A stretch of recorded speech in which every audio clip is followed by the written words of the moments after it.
flip it over, put a little bit more shortening on the back.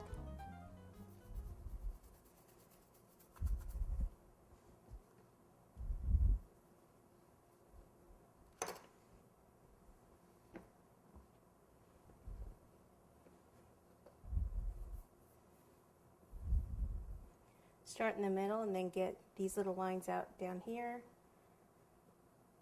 Remember, this is going to be the bottom, so you don't have to worry too much about that. You can even trim that off there.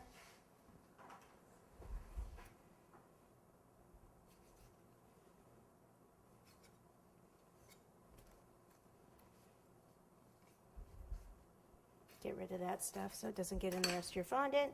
And then let me turn it so you can see. Make sure we get these little lines here in the top.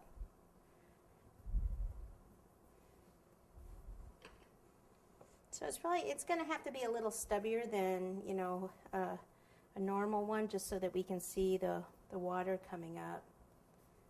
Not sure how I can avoid that. And I'll just leave a little extra and tuck that around the back.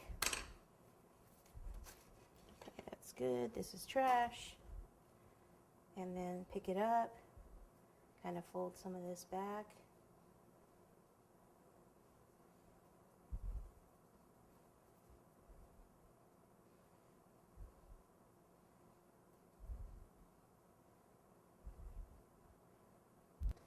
Okay, so we could take a veining tool now and come back here and draw a line right in here so we can see this better. Here.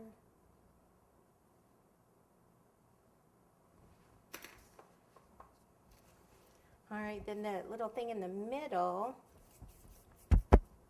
a ball, kind of flatten it a little bit, pop it down, and then what I'll do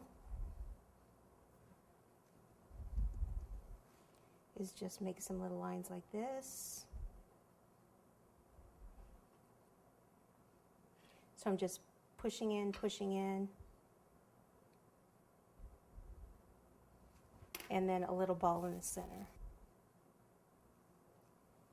A little shortening behind there.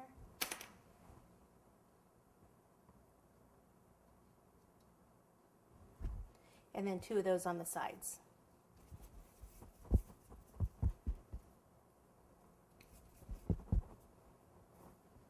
Now the side ones, we can have them make them look like they go out further by rolling like this and then squatting it together like so.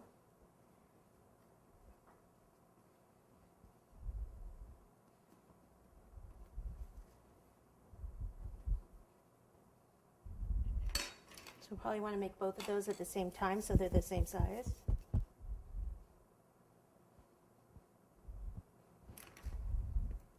Now before I put that in, what I'm going to do is take a skewer and actually go through the side with a skewer like this all the way through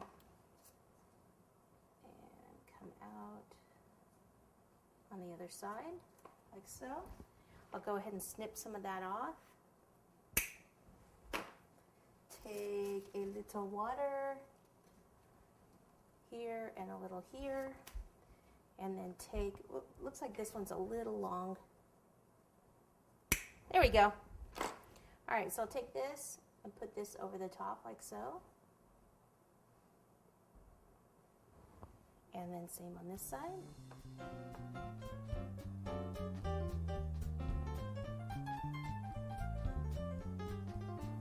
And then usually from the side you can see some lines on the side. So once it's on there, hold on to it and then we'll just make some lines on the side. Whichever part you're actually going to see.